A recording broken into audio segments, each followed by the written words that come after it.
adalah salah satu penyakit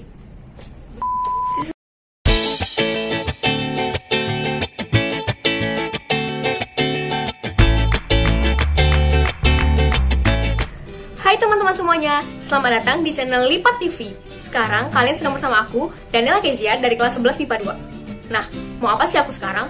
Aku mau menjelaskan tentang wabah atau pandemi yang sedang menimpa kita semua sekarang, yaitu tentang corona. Dan apa sih peran kita sebagai pelajar atau warga Indonesia?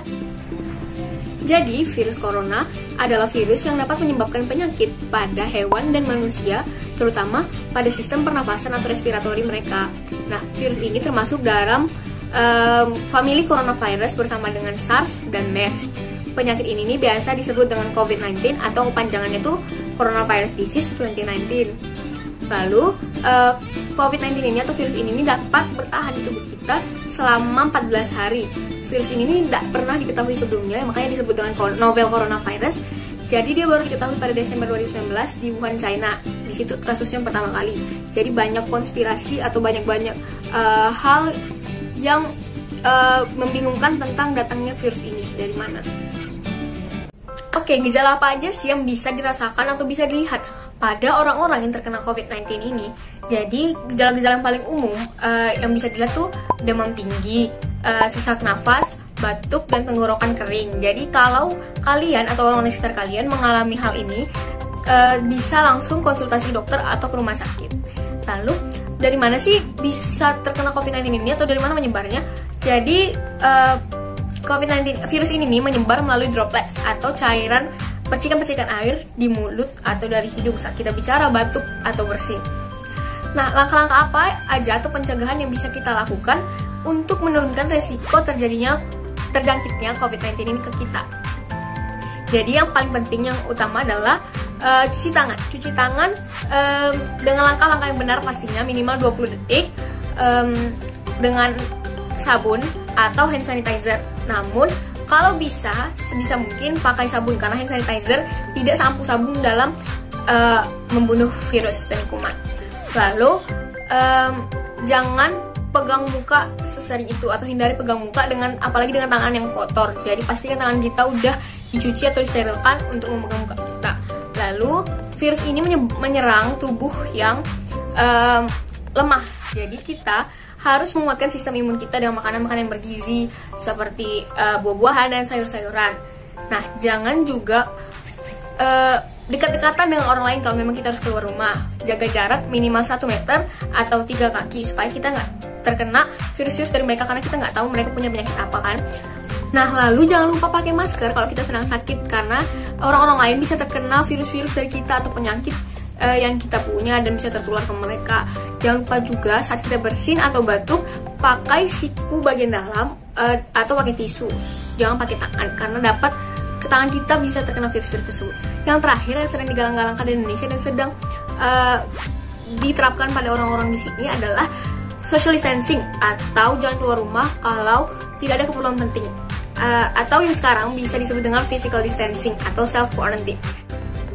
Nah, jadi di Indonesia, orang yang terkonfirmasi positif COVID-19 udah mencapai angka 3.000, tepatnya 3.293 orang, dan 280 orang meninggal dunia karena virus ini. Ini per tanggal 9 April 2020. Jadi ada hal-hal yang harus kita lakukan supaya virus ini tidak menyebar lebih luas lagi. Nah, selama ini pemerintah, dokter, tenaga medis sudah melakukan yang terbaik yang mereka bisa untuk membantu penanganan pandemi atau wabah COVID-19 ini. Mereka bahkan merelakan waktu mereka dan keluarga mereka.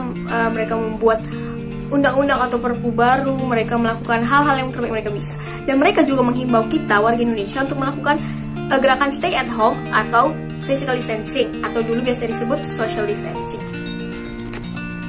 Nah, bahkan kegiatan belajar mengajar sudah dilakukan dari rumah selama beberapa saat ini. Juga pekerja-pekerja kantor telah melakukan pekerjaan mereka dari rumah atau biasa disebut dengan work from home. UN juga sudah ditiadakan, lalu beribadah sudah dilakukan di rumah, serta banyak kebijakan-kebijakan lain yang harus ditunda karena adanya pandemi ini. Bahkan pemerintah melakukan meeting atau pertemuan hanya dengan video conference untuk memutuskan hal-hal yang penting. Nah, tugas kita hanya satu, yaitu menaati himbauan dari pemerintah atau dokter-dokter dan tenaga medis, yaitu dengan melaksanakan physical distancing dan stay at home.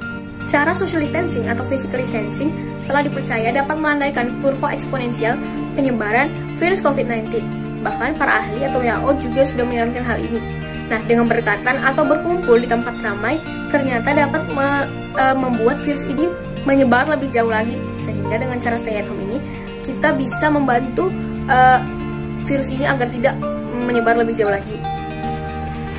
Nah, tenaga medis di luar sana sudah meluangkan waktu mereka, mengorbankan nyawa mereka, membuat diri mereka dengan pakaian yang tidak nyaman atau APD tersebut, dan kita bisa membantu mereka, menyelamatkan mereka dan menyelamatkan diri kita juga. Ya, sekali lagi hanya dengan satu cara, yaitu dengan diam di rumah. Mungkin banyak orang yang udah memberikan kontribusi atau sumbangan-sumbangan yang tidak murah ya harganya kepada banyak orang di luar sana, dan mungkin kita tidak bisa melakukan hal itu. Jadi kita bisa membantu mereka dengan diam di rumah.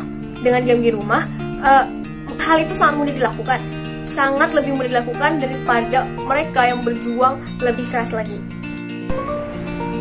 Berita-berita hoax juga sudah banyak tersebar di luar sana, mungkin tentang vaksin COVID-19 atau hal-hal lain. Kita juga harus membaca dengan baik dan memastikan kebenaran-kebenaran tersebut supaya kita tidak menyebarkan hal-hal yang salah tentang penyakit ini. Melainkan selain itu, kita malah harus menyebarkan hal-hal yang benar dan cara-cara untuk mencegah penyakit ini. Kita mungkin bisa mencari dari sumber-sumber yang terpercaya seperti website Kemenkes atau website WHO tentang COVID-19 ini. Mungkin ada langkah-langkah dari pemerintah yang kurang baik atau kurang tepat. Nah, peran kita sebagai orang Indonesia adalah menyalurkan pendapat kita, namun dengan cara yang baik, bukan dengan memaki-maki atau berkata-kata kasar. Mungkin kita bisa memberikan solusi bagi mereka atau bagi para pemerintah supaya penyebaran virus corona ini tidak menyebar lebih luas lagi. Nah, banyak juga yang dilakukan pemerintah untuk membantu orang-orang atau yang terkena dampak dari virus ini, yaitu mengusulkan APBN pada bantuan dana sosial dan juga alat kesehatan, membeli alat-alat yang untuk mengetes adanya virus corona ini yang lebih canggih dari luar negeri, melakukan rapid test dan hal-hal sebagainya. Jangan hanya kritik, protes, dan menuntut keadilan kepada pemerintah, namun kita juga harus berlaku adil kepada semua warga Indonesia. Ikuti arahan yang baik dan perbaiki yang salah. Jangan sampai kita memecah belah persatuan Indonesia cuma karena kekesalan dan kemarahan kita yang sia-sia. Namun kita harus saling mendukung dan menguatkan agar kita bisa menghadapi wabah ini bersama-sama. Oke teman-teman, jadi udah tahu kan apa yang harus kita lakukan di tengah pandemi ini? Mari kita bersama ciptakan Indonesia yang lebih baik dan kita bersama lawan corona. Physical distancing untuk Indonesia yang lebih baik. Dadah!